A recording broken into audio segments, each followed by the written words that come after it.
উদ্বেগের কিছু নেই। বাংলায় বার্ড ফ্লু আতঙ্কের মাঝেই আশ্বাস স্বাস্থ্য দপ্তরের। বাংলায় বার্ড ফ্লুর ঘটনার উদ্বেগের কিছু নেই, আতঙ্কের মাঝেই আশ্বস্ত করলেন স্বাস্থ্য সচিব নারায়ণ স্বরূপ নিগম। তিনি জানান, দুটি ঘটনা ঘটেছে, একটি মালদহে, আরেকটি অস্ট্রেলিয়া থেকে আসা এক শিশুর শরীরে মিলেছে জীবাণু।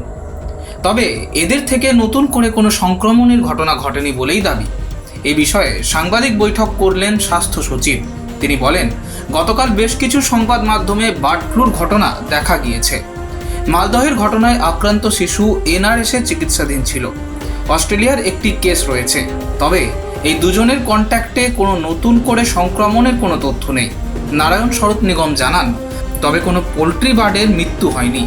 পোলট্রি মুরগি খাওয়ার ক্ষেত্রেও কোনো নিষেধাজ্ঞা নেই। Bureau report, express news.